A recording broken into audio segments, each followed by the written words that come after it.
तो अभी हमने एक इक्वेशन की बात करी थी, एसएचएम की इक्वेशन की, है ना। तो एसएचएम की इक्वेशन मैंने अभी लिखी थी, y is equals to a sine omega T plus K X, है ना। तो इसमें मैंने के एक्स के अंदर लैम्डा, वेवलेंथ की तो मैंने बात कर ली आपसे, ठीक है ना। लैम्डा वेवलेंथ इसको मैंने बोला था, और लैम्डा मैंने बताया था कि लेंथ को रिप्रेजेंट करता है, तो इसकी डायमेंशन होगी l, ठीक है जी। नेक्स्ट अब मैं यहाँ पर बात कर रही हूँ कि ओमेगा, ठीक है ना।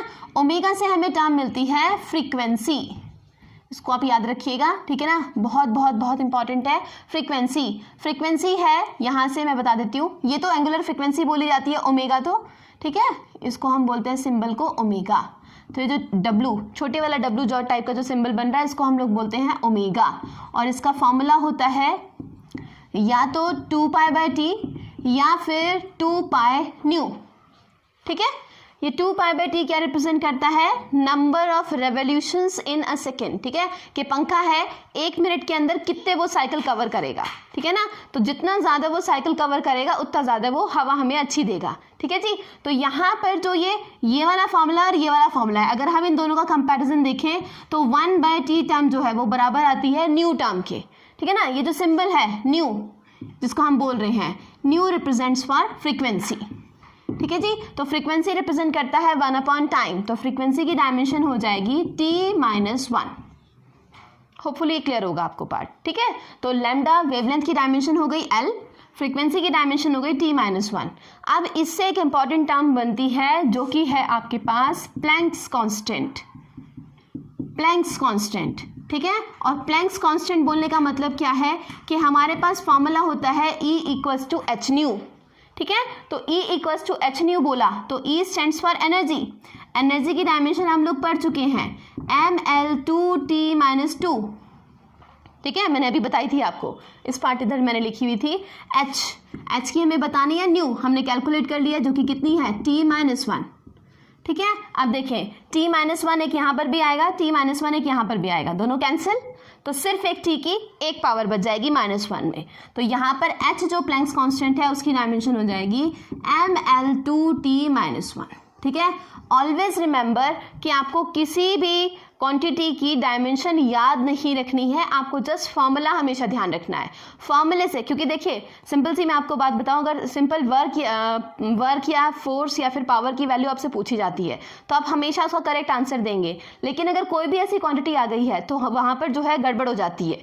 ये 2 टर्म आप इधर भी शिफ्ट कर सकते हैं, इधर भी शिफ्ट कर सकते हैं, तो एग्जामिनेशन में भी आपको एक बार इसको चेक करना पड़ेगा, और चेक करने के लिए आपको अगेन याद होना चाहिए फॉर्मूला। तो मैं हमेशा डायमेंशंस के लिए बोलती हूँ कि आप कभी भी डायमेंशन याद नहीं करेंगे, आप हमेशा लर्न करेंगे फॉर्मूला। दैट्स वाई मैंने यहाँ पर ये इक्वेशन लिखी है। इस इक्वेशन से आपको हमेशा अंदाजा रहेगा कि के वैल्यू कहाँ पर, लैम्डा वैल्यू कहाँ स्टैंड करती है, न्यू फ्रीक्वेंसी वैल्यू कहाँ स्टैंड करती है, और एच प्लैंक्स कांस्टेंट हम कैसे कैलकुलेट कर सकते हैं, ठीक है। ये ऑब्जेक्टिव क्वेश्चन में बहुत क्वेश्चन पूछा जाता है कि प्लैंक्स कांस्टेंट की डायमेंशन बताएं क्या होती है, या ये डायमेंशन किसकी है, ठीक है। प्लैंक्स कांस्टेंट, बहुत सारे कांस्टेंट के नाम लिखेगा, ग्रेविटेशनल कांस्टेंट, प्लैंक्स कांस्टेंट, तो इसमें से किसकी डायमेंशन है। एम आई क्लियर, ठीक है जी। तो इसके साथ ये हमारा पार्ट जो है डायमेंशन कैलकुलेट करने वाला, ये तो होता है खत्म। अभी तक जो हमने डायमेंशन कैलकुलेट करी, ये हमने कैलकुलेट करी फॉर्मूले से। अब मैं आपको बता रही हूँ कि आप यूनिट से कैसे कैलकुलेट करेंगे। फॉर इंस्टेंस आपको फॉर्मूला दे दिया किलोग्राम पर सेकेंड, और पूछा कि बताओ इसकी जो है डायमेंशन क्या होने वाली है। आप खुद से पता होना चाहिए कि kilogram stands for mass and second stands for time, और अपॉन है ये, है ना। तो mt-1 किसी भी यूनिट से ये बनी उसकी डायमेंशन।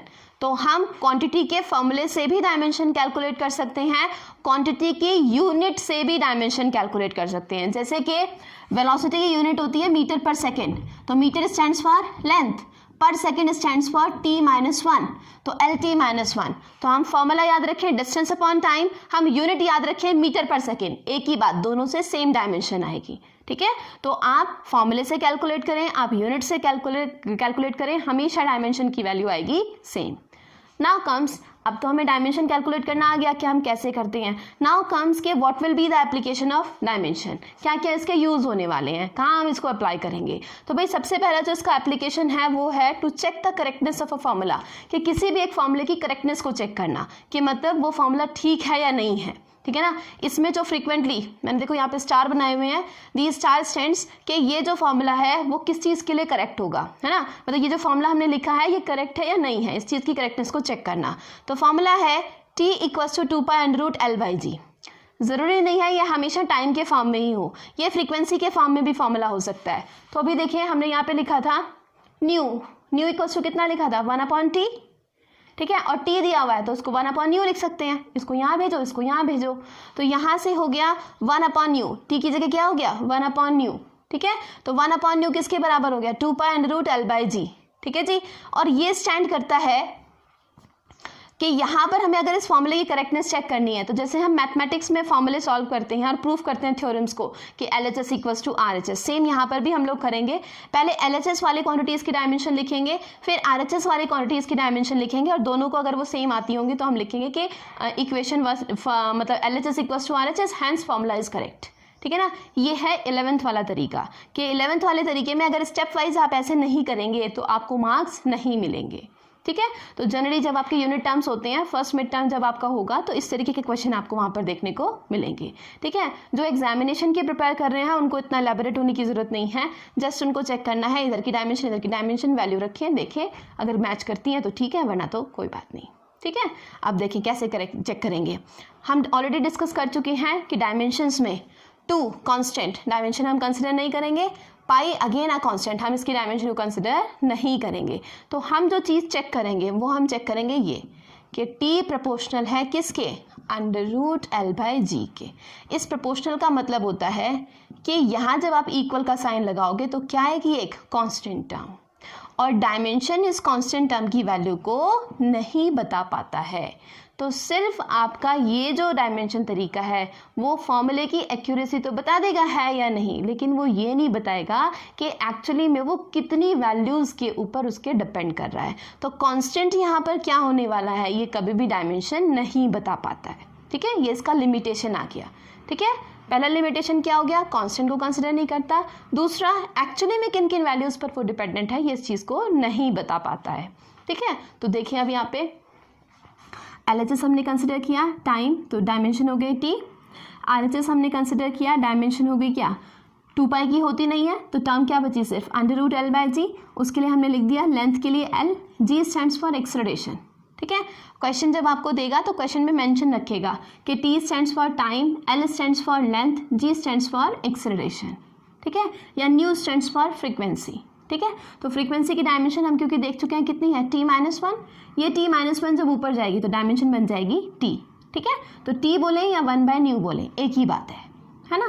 तो यहाँ से √L/g, L की डायमेंशन हो गई L, लेंथ है, G हो गया एक्सेलरेशन L t-2, तो डायमेंशन यहाँ पर बन गई t, ठीक है। तो देखिए LHS की भी यही है, RHS की भी यही है, इसको हमने बोल दिया इक्वेशन 1, इसको बोल दिया इक्वेशन 2, और यहाँ पर लिख दिया कि from equation 1 and 2 LHS = RHS, hence the formula is correct, यानी कि ये जो हमारा फॉर्मूला है वो करेक्ट है, ठीक है।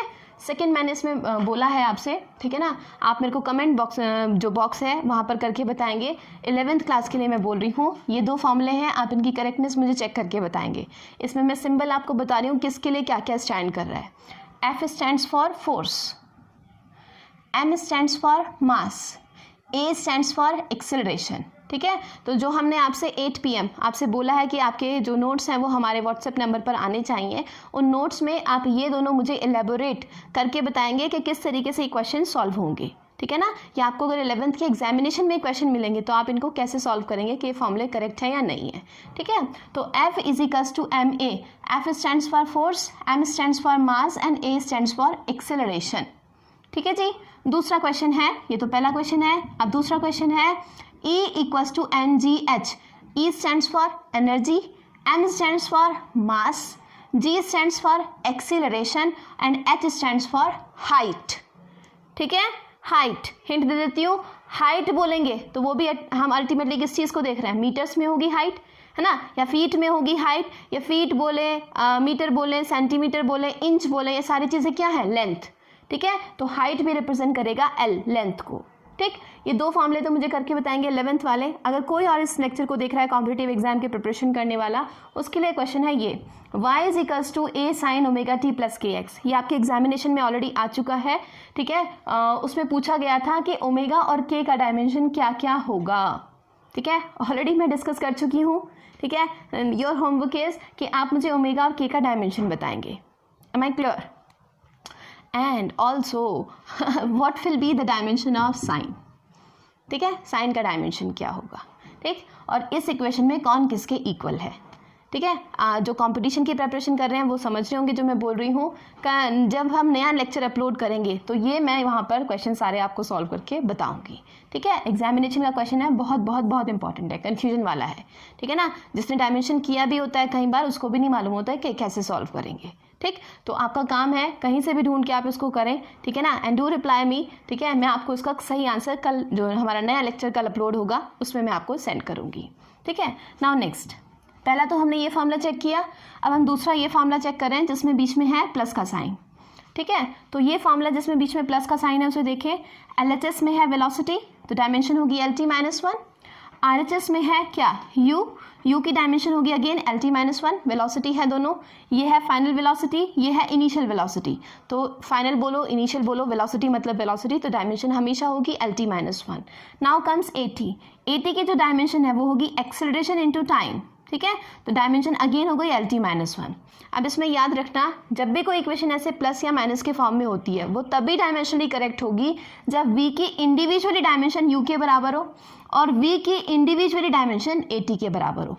यानी कि अगर v, if and only if v u के बराबर हो dimension wise and v AT के डायमेंशन वाइज बराबर हो, अगर ऐसा होगा तब भी ये करेक्ट होगा डायमेंशनली, अदरवाइज ये करेक्ट नहीं होगा। फॉर इंस्टेंस अगर मैं इसी फॉर्मूले को लिख दूँ v is equals to ut plus AT, ठीक है, तो v की डायमेंशन AT के तो बराबर होगी लेकिन v की डायमेंशन ut के बराबर नहीं होगी, तो ये फॉर्मूला डायमेंशनली करेक्ट नहीं होगा।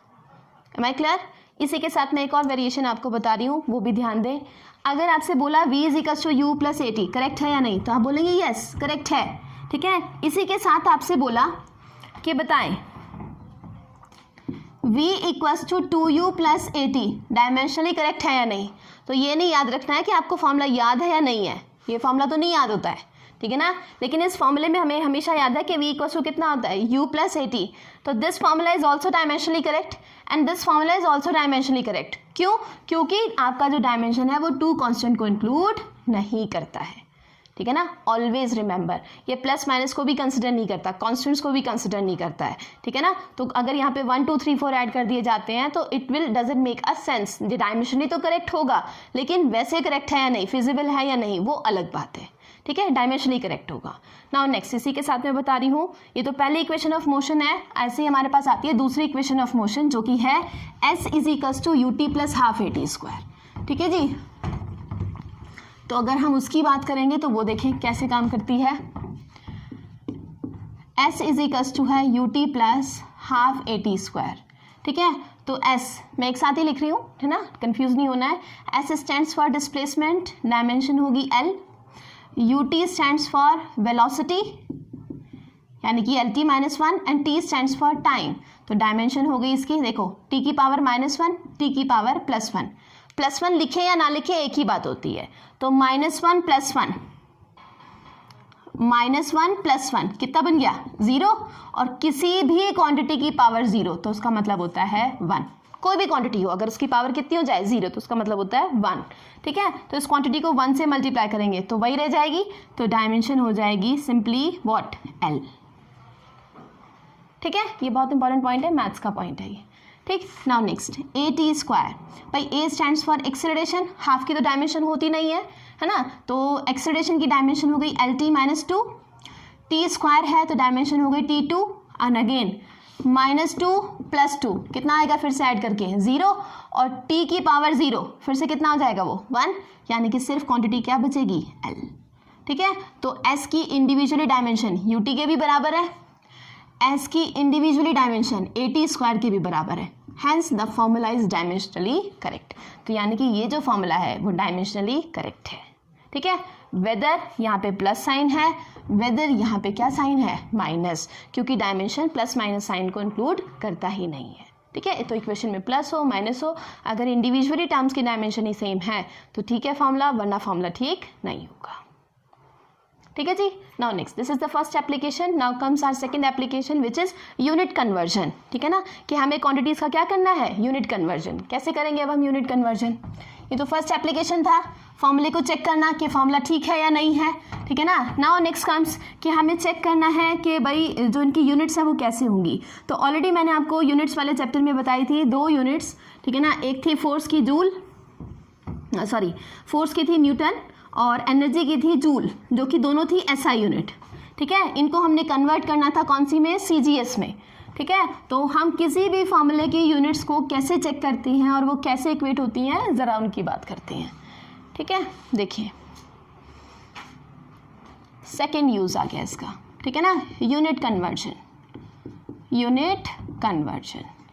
ठीक है, तो यूनिट कन्वर्जन अब हम कैसे करेंगे, देखिए मैं फोर्स की बात कर रही हूँ। ठीक है, तो जो फोर्स क्वांटिटी है हमारे पास, पहला पार्ट में ले रही हूँ, उसमें फोर्स जो है हमारे पास उसकी एसआई यूनिट होती है न्यूटन। ठीक है, और इसकी सीजीएस यूनिट होती है डाइन फोर्स की। ठीक है, तो हमें बताना है कि मैं लिख रही हूँ यहाँ पे। ठीक है ना, ये क्वेश्चन है, क्या बताना है कि हमें कि 1 newton is equals to how much dyne. ठीक है, तो फॉर्मूला कैसे याद करते हैं। ठीक, यहाँ पर जो वैल्यू होती है उसको हम लोग बोलते हैं N1। ठीक, ऑलवेज रिमेंबर क्या लिखा है इसको हमने, N1। अब ये जो भी टर्म यहाँ पर लिखी हुई है, न्यूटन और डाइन भूल जाएं, यहाँ तो कोई भी सिस्टम हो सकता है ना, कोई भी आपकी क्वांटिटी हो सकती है, तो उसकी कुछ भी यूनिट होगी, और यूनिट हमेशा किसके फॉर्म में होगी, MLT के फॉर्म में, है ना। और हमने बात करी थी डायमेंशन यूनिक होती है, यूनिट यूनिक नहीं होती है। तो यानी कि m की वैल्यू किसी एक यूनिट में होगी, l की किसी में, टाइम की किसी में, और उनकी पावर भी कुछ भी हो सकती है ना। तो पावर को हमने लिख दिया ABC। ठीक, ये वैल्यू देखो, यहाँ 1 वैल्यू को तो हमने क्या लिखा है, N1। ऐसे ये जो अननोन वैल्यू हमें यहाँ पर चाहिए, इसको मैंने क्या लिखा, N2। ठीक है, तो N2 और साथ में डाइन। अब जैसे देखो फोर्स की ही दोनों वैल्यूज है, तो यानी कि न्यूटन बोलने का मतलब क्या है, जरा इसको समझें। एस एफ इक्वल्स टू क्या है, एम ए का मतलब क्या है, एम का मतलब क्या है, मास। एक्सेलरेशन का मतलब क्या है, वेलोसिटी अपॉन टाइम, या दूसरे टर्म्स में बोलूं, वेलोसिटी होता है डिस्टेंस अपॉन टाइम। तो यानी कि न्यूटन बोले डाइन बोले, एक तो मास टर्म आएगी, एक लेंथ टर्म आएगी, और 2 टाइम टर्म आएगी। अगर वो ऐसा यूनिट है तो मास टर्म होगी केजी में, डिस्टेंस टर्म होगी मीटर में, और टाइम टर्म होगी हमेशा सेकेंड में। तो m की पावर होगी 1, लेंथ की पावर होगी 1, और टाइम की पावर होगी 2। ठीक है ना, क्योंकि फोर्स की डायमेंशन हम ऑलरेडी कैलकुलेट कर चुके हैं, जो कि कितनी होती है, MLT-2। तो यहाँ पर a की m की पावर को बोला a, l की को बोला b, और t की पावर को बोला c। होपफुली ये समझ में आ रहा होगा। ठीक है ना, फिर से बता रही हूँ, फोर्स की डायमेंशन होती है MLT-2, है ना। तो इसमें एक m टर्म है, एक l टर्म है, और 2 t टर्म है ना। दोनों की यूनिट कुछ भी हो सकती है। अगर SI है तो मास केजी में होगा, लेंथ मीटर में होगी, टाइम सेकंड में होगा, लेकिन होंगी तो पावर इतनी ही ना, 1 1 और 2। ठीक, तो यहाँ पर m की पावर को बोला a, l की पावर को बोला b, और t की पावर को बोला c। अब जब डाइन बोला तो उसमें भी एक मास टर्म होगी, एक लेंथ टर्म होगी, और 2 टाइम टर्म होगी। लेकिन सीजीएस के अंदर, ठीक है ना, लेंथ किस यूनिट में होती थी, सेंटीमीटर, मास किस में होता था, ग्राम। तो यहाँ पर है एक ही मास टर्म है, लेकिन इसकी यूनिट कुछ और इसकी यूनिट कुछ और, पावर तो सेम है, तो ए सेम। ऐसे ही लेंथ, यहाँ पे यूनिट कुछ और, यहाँ पे यूनिट कुछ और, लेकिन पावर क्या है, सेम। ऐसे ही टाइम, ठीक है, पावर है सेम, लेकिन वैल्यू क्या होगी, इसकी यूनिट होगी। ठीक है, तो अब हमने क्या पता करना है, N2। तो N2 फॉर्मूले डिराइव करने का तरीका क्या हो गया, N1 इंटू, देखो क्या करेंगे, M1 अपॉन M2। देखो ये टर्म डिनोमिनेटर में जाएगी, तो एक साथ लिख रही हूँ मैं, M1 अपॉन M2 टर्म की power a। L1 upon L2 term की power B, T1 upon T2 term की पावर C। तो ये बन गया हमारा जनरल फॉर्मूला। ठीक है, जिसको याद रहता है बहुत बढ़िया, जिसको नहीं याद रहता वो ऐसे याद रखना। ठीक है, तो इसको कैसे कन्वर्ट करेंगे, जब 11th में आएगा तो ये फॉर्मूला याद रखना मैंडेटरी है। ठीक है, लेकिन जब आप बड़े हो जाएंगे, बड़े इन द सेंस कि आपसे एग्जामिनेशन में नहीं पूछा, आपसे सिर्फ ऐसे ही कन्वर्ट करने को बोला है, तो आप ये चीज़ यूज़ करेंगे। कैसे करेंगे मैं अभी शॉर्ट फॉर्म में भी बताऊंगी आपको। ठीक है, तो ये फॉर्मूला बन गया। अब हमने किसको किस में कन्वर्ट करना है, न्यूटन को डाइन में। अब न्यूटन हम जानते हैं कौन सी यूनिट है, SI, डाइन हम जानते हैं कौन सी यूनिट है, CGS। तो N2 वैल्यू हमें मिलेगी, लेकिन कैसे मिलेगी भाई, N1 कितना है यहाँ पे 1 न्यूटन की तो वैल्यू बतानी है ना, तो N1 कितना है 1, खत्म हो गई बात। M1 मास किसका, कौन से वाला है, ये वाली टर्म यानी कि न्यूटन, और न्यूटन कौन सी यूनिट है, SI। SI के अंदर जो मास था वो कौन सी यूनिट में था, kg, तो यहाँ पर ऊपर आएगा kg। और ये जो M2 है वो कौन से वाला है, डाइन वाला, और डाइन कौन सी यूनिट है, CGS, जिसमें मास किस में था, ग्राम, तो kg बाय ग्राम। अब डायमेंशन में देखें, इसकी डायमेंशन A, पावर कितनी है 1, तो A कितना हो गया 1। ठीक है, ऐसी लेंथ देखें, SI सिस्टम में लेंथ किस में होती है, मीटर में, CGS में किस में होती है, सेंटीमीटर में, एंड अगेन पावर कितनी है 1। ठीक है, टाइम दोनों में ही क्या है, सेकेंड। ठीक है, और पावर कितनी है -2। तो अब देखें N2 वैल्यू कितनी आ जाएगी 1। अब जो kg है अगर हम उसको ग्राम में कन्वर्ट करेंगे, ठीक है ना, तो 1 kg is equals to what, 1000 gram, ऐसे लिखेंगे हम इसको। ऐसे ही 1 metre is equals to 100 centimetre. ठीक है, तो ग्राम से ग्राम कट गया, सेंटीमीटर से सेंटीमीटर कट गया, और ये टर्म तो कट के कितना आ गया 1 × 1। तो यहाँ से देखें N2 कितना आ गया, देखें कितनी जीरो है, 1 2 3 4 5। तो यानी कि 1 को जब 10 की पावर 5 से मल्टीप्लाई करोगे तो N2 टर्म कितनी आ गई, 10 की पावर 5। ठीक है, एंड दिस एम्प्लाइज, इसको हम यहाँ में पुट कर देंगे कि 1 न्यूटन किसके बराबर होता है, 10 टू दी पावर 5 डाइन के। ठीक है, देख लें आप इसको। आप तो 1 न्यूटन किसके बराबर आया, 10 की पावर 5 डाइन की। आप सिंपली भी कर सकते हैं, कैसे कर सकते हैं सिंपली, ठीक है, अगर याद नहीं रहता है हमको, तो हमसे पूछा भाई 1 न्यूटन बताओ कितने डाइन, कितने मतलब x कितने डाइन के बराबर। ठीक है, अब न्यूटन बोलने का मतलब हमें मालूम है किलोग्राम मीटर पर सेकेंड स्क्वायर, x की वैल्यू पता करनी है, ग्राम सेंटीमीटर पर सेकेंड स्क्वायर। ठीक है, तो ये लिखो या ये लिखो एक ही बात है ना। फिर से किलोग्राम लिखेंगे तो कितना 1000, मीटर लिखेंगे तो कितना 100, ग्राम से ग्राम कटा, सेंटीमीटर से सेंटीमीटर, सेकेंड स्क्वायर से second square, and hence x की वैल्यू कितनी आ गई 10 की पावर 5। तो ये करेंगे 11th वाले, और ये करेंगे हम शॉर्ट में फटाफट। ठीक है, तो x की वैल्यू हमें मिल गई है जो कि कितनी होती है 10 की पावर 5। अब याद रखना कॉम्पिटिटिव एग्जाम में बार बार ये क्वेश्चन रिपीटेडली पूछा गया है कि फोर्स की SI यूनिट क्या है, न्यूटन, फोर्स की CGS यूनिट क्या है, डाइन, न्यूटन और डाइन में क्या रिलेशन है, तो 1 न्यूटन इज इक्वल्स टू है 10 to the power 5 dyne. 3 question इससे हमें मिल गए। ठीक है, नाउ कम्स दूसरे वाला पार्ट हम लोग करते हैं जो कि है एनर्जी। ठीक है, एनर्जी वाला पार्ट देखो सब कुछ सेम रहेगा, मैं यहाँ से इसीलिए कुछ भी रब नहीं कर रही हूँ, जस्ट आप चेक करना कि यहाँ पर कैसे वैल्यू चेंज करती है। ठीक है, तो फोर्स की जगह अब हम दूसरे पॉइंट की बात कर रहे हैं जो कि क्या है, एनर्जी। ठीक है, बहुत ध्यान से देखना, एनर्जी अगर हमने बोला तो डायमेंशन क्या होती है, mL2T-2। ठीक है, मास एक ही है लेकिन लेंथ कितनी बार आई, 2 बार। ठीक है, तो मास एक ही है लेकिन लेंथ कितनी बार आई, 2 बार, टाइम तो है ही 2 बार। तो यहाँ पर जस्ट क्या होगा, इस वाली टर्म का क्या होगा, स्क्वायर। ठीक है जी, इस टर्म का क्या हो जाएगा, स्क्वायर, और इस टर्म का स्क्वायर होगा तो 10 की पावर 5 तो था ही, या दूसरे टर्म्स में बोलूं ये बना 10 की पावर 3 और ये बना 10 की पावर 4। ठीक है ना, और 4 + 3 कितना होता है 7। तो यहां से फॉर्मूला बन जाएगा, जैसे न्यूटन की जगह तो क्या आ जाएगा, ये तो फोर्स के लिए है सिस्टम, ये एनर्जी के लिए अगर हम सिस्टम बात करते हैं तो एनर्जी की SI यूनिट क्या है, जूल। तो 1 जूल बराबर होगा किसके, 10 की पावर 7 अर्ग्स के। ठीक है जी, ERG लिखते हैं इसको, ऐसे नहीं लिखते इसमें, ठीक है। तो 1 न्यूटन किसके बराबर होगा, 10 की पावर 5 डाइन के, और 1 जूल किसके बराबर होगा, 10 की पावर 7 अर्ग के। ये SI यूनिट, ये CGS यूनिट, ठीक है। क्वेश्चन कैसे आएगा कि आपकी एनर्जी की SI यूनिट क्या है, तो SI यूनिट है जूल। आपकी एनर्जी की CGS यूनिट क्या है, तो वो है अर्ग। And what is the relation between two, तो ये है वो रिलेशन कि 1 जूल बराबर होता है 10 की पावर 7 अर्ग्स के, ठीक है जी। तो होपफुली आपको ये पार्ट फिर से समझ में आया होगा। यहाँ से देख लें शॉर्ट में कैसे करेंगे, फिर से वही है, 1 जूल को पूछा है बताओ कितने अर्ग के बराबर होता है।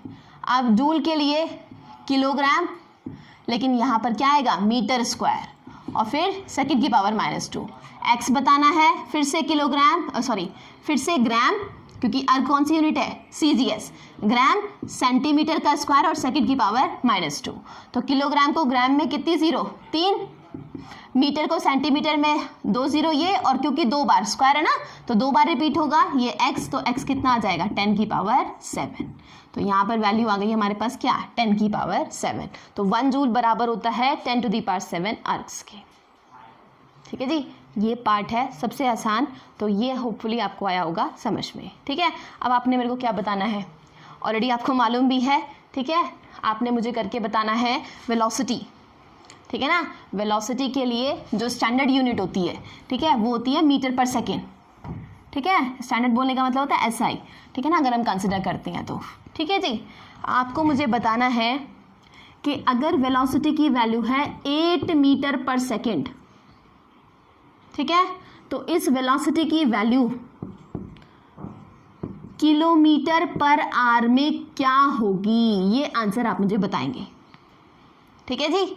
या मीटर पर सेकंड को, 1 मीटर पर सेकंड को किलोमीटर पर आवर में कन्वर्ट करने के लिए किस चीज़ से यहाँ पे हमें मल्टीप्लाई या फिर डिवाइड करना पड़ता है, ठीक है। ये आप मुझे जो 8 o'clock आप हमें अपने व्हाट्सएप पर नोट्स भेजेंगे, आप ये हमें क्वेश्चन उसमें करके बताएंगे। ये क्वेश्चन भी मैं कल डिस्कस आपके साथ करूँगी, ठीक है ना। आपको मालूम होगा 1000/16 × 60 करते हैं ना, इसका आंसर मैंने बता भी दिया आपको, ठीक है। तो 1000/16 × 60 करते हैं, ठीक है। तो कैसे आपका आंसर आता है ये आप मुझे कल बताने वाले हैं, ठीक है। एंड नेक्स्ट कम्स, 2 पार्ट हम ऑलरेडी कर चुके हैं। पहला पार्ट हम कर चुके हैं फॉर्मूला डिराइव, ठीक है, पहला पार्ट हम लोग कर चुके हैं कि to check the correctness of a formula, and second part is unit conversion. Now comes कि हमें अब करना है फॉर्मूले को डिराइव। अब हम डिराइव कैसे करेंगे, देखिए बच्चे बहुत ध्यान से, यहाँ हमने पावर रखी थी क्या, ABC, बस इसको ध्यान में रखना है, बाकी सारी चीज़ें सेम है। कैसे करेंगे, थर्ड पार्ट हम इसका कर रहे हैं कि हमें क्या करना है, फॉर्मूले को डिराइव, ठीक है। देखें कैसे डिराइव करते हैं।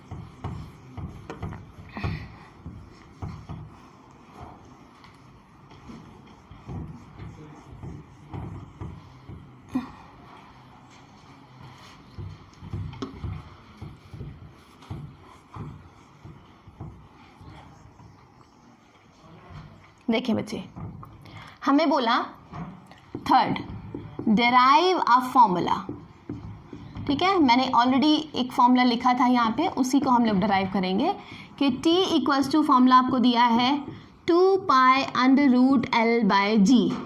ठीक है। या क्वेश्चन जो आपको बोलेगा वो क्या बोलेगा कि there is a quantity time which is dependent upon L length and which is dependent upon G। ये लैंग्वेज में बता रही हूँ आपको क्वेश्चन कैसे होगा। क्वेश्चन होगा कि the time of a simple pendulum depends on the length of the pendulum and acceleration due to gravity G. What will be the formula and on how much power of L and G depends L? T time कितनी powers पर इनके depend करता है, ठीक है ना। तो कैसे सॉल्व करेंगे, सोल्यूशन कैसे होगा इसका, ठीक है। तो सोल्यूशन होगा ऐसे, बहुत ध्यान से देखें, क्या बोलेंगे, कितने वेरिएबल हैं, 2। तो टाइम सपोज कर लेते हैं L की करता है डिपेंड A पावर पर और G की करता है कितनी पावर पर, B पावर पर, ठीक है। अब क्या करना है, पहले तो ये चीज़ लिख लेनी है कि जो भी हमें बोला जो जो क्वांटिटी है उनकी पावर हमने क्या मान लेनी है, A, B और C। हमने कहा था 3 से ज़्यादा वेरिएबल नहीं होने चाहिए, ठीक है। तो यहाँ पर टर्म हो गई T किसके प्रोपोर्शनल है, L की पावर A और G की पावर क्या है, B, ठीक है जी। नाउ नेक्स्ट, अब क्या बोलेंगे क्या करेंगे अब इसमें हम लिखेंगे डायमेंशन। तो सबसे पहले LHS की अगर हम डायमेंशन लिखेंगे तो टाइम की डायमेंशन होती है सिर्फ t, ठीक है। और अभी मैं आपको बता चुकी हूँ कि किसी भी क्वांटिटी की पावर को 0 लिखें तो उसका मतलब क्या होता है 1। तो हम इसको t लिखें या फिर हम इसको m0 L0 t लिखें, एक ही बात है, ठीक है। तो ये जो टाइम है इसको ही वैल्यू हमने किसके फॉर्म में लिख ली है, MLT के फॉर्म में। किसके फॉर्म में, MLT के फॉर्म में। नाउ नेक्स्ट RHS, ठीक है। RHS के लिए देखें क्या किस पर डिपेंड कर रहा है, लेंथ को हम डायमेंशन वाइज देखो तो किससे लिखते हैं, L से, ठीक है जी। एक्सेलरेशन, तो एक्सेलरेशन के लिए डायमेंशन होती है LT-2। लेक्चर को आप पीछे कर लीजिएगा और चेक कर लीजिएगा कि लेंथ की और एक्सेलरेशन की इसमें क्या क्या डायमेंशन थी। तो मैंने डायरेक्टली यहाँ पे लिखी है, आप एक बार चेक कर लें अगर आपको नहीं आ रहा है तो, ठीक है। तो लेंथ की डायमेंशन है L, G की डायमेंशन है LT-2। अब क्या करना है, ये जो दोनों वैल्यू है इसको RHS में पुट कर देना है। कैसे कि L की पावर है A, एज लिखेंगे यहाँ पे कि L की पावर है A और G की पावर है B। उसको हम कैसे लिखेंगे, लेंथ वाली डायमेंशन को लिख दें L और पावर क्या कर दें A। ऐसे ही G की जो डायमेंशन है उसको लिख दें और पावर क्या कर दें B। अब यहाँ पर सारी जो L की वैल्यू है उनको एक साथ लिख दें, सारे T की वैल्यू जो है वो एक साथ लिख दें, सारी M की वैल्यू जो आएंगी उनको एक साथ लिख दें, क्योंकि M इसमें है नहीं तो M तो 0 ही है, खत्म हो गया वो, तो हमें ध्यान ही नहीं रखना है उसको। तो यहाँ से L की पावर हो गई A और यहाँ से एक L की पावर आई B। याद रखना जब दो क्वांटिटीज़ को मल्टीप्लाई करते हैं तो पावर होती है ऐड, ठीक है। तो यहाँ नेक्स्ट लाइन में L की पावर हो जाएगी A + B, ठीक। नाउ नेक्स्ट T की पावर है -2 और B, तो ये दोनों टर्म मल्टीप्लाई हो जाएंगी, तो T की पावर हो जाएगी -2B, ठीक है। तो L की पावर होगी A + B और T की पावर होगी -2B। डन। नाउ हमने क्या करना है कि इस क्वांटिटी की डायमेंशन है ये और RHS की डायमेंशन है ये। अब हम क्या करेंगे, इक्वेट करेंगे। क्या इक्वेट करेंगे कि यहाँ M का जो कॉफिशिएंट है उसको M के से पावर से, इनकी पावर को इनकी पावर से इक्वेट करेंगे, ठीक है ना। कैसे, मैं लिख देती हूँ पहले यहाँ पे, equating coefficients of M, L and T, ठीक है। तो देखें यहाँ तो M टर्म है, यहाँ M टर्म कुछ भी नहीं है तो इक्वेट करने की जरूरत नहीं है। L टर्म यहाँ पर कितनी है, 0, तो 0 वैल्यू किसके बराबर होगी, देखें यहाँ पे L की टर्म कितनी है, A + B, ठीक है। तो 0 को किसके बराबर लग दिया हमने, A + B के। नाउ नेक्स्ट T की यहाँ कितनी पावर है, लिखें या ना लिखें इसकी पावर कितनी है 1, तो 1 वैल्यू जो है वो किसके बराबर होगी, T की पावर कितनी है -2B, ठीक है। अब इन दोनों इक्वेशन को सॉल्व कर ले, यहाँ से आपके पास आ जाएगा B की वैल्यू हो जाएगी -1/2, ठीक है, और यहाँ से A हो जाएगा -B के बराबर। तो अगर इस वैल्यू को हम यहाँ पे पुट करेंगे तो अल्टीमेटली A हमारे पास आ जाएगा -1/2, यानी कि A की वैल्यू होगी हाफ और B की वैल्यू होगी -½ ठीक है।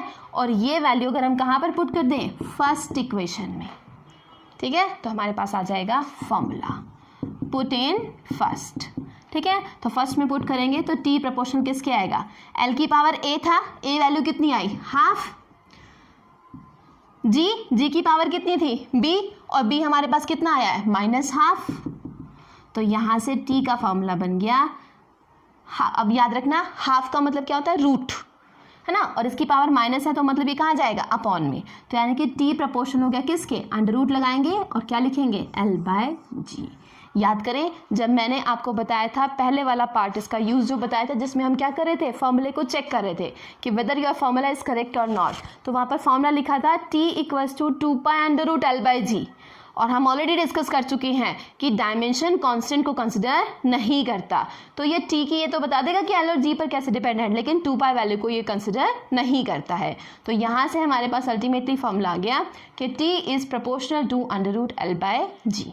हेंस हमारा यहाँ से फॉर्मूला क्या हो गया है, डिराइव हो गया है, ठीक है। तो इसी के साथ आप कोई भी नंबर ऑफ फॉर्मूले जो है वो आप डिराइव कर सकते हैं और आप चेक कर सकते हैं कि कोई भी फॉर्मूला जो है आपका वो करेक्ट है डायमेंशनली या फिर नहीं है।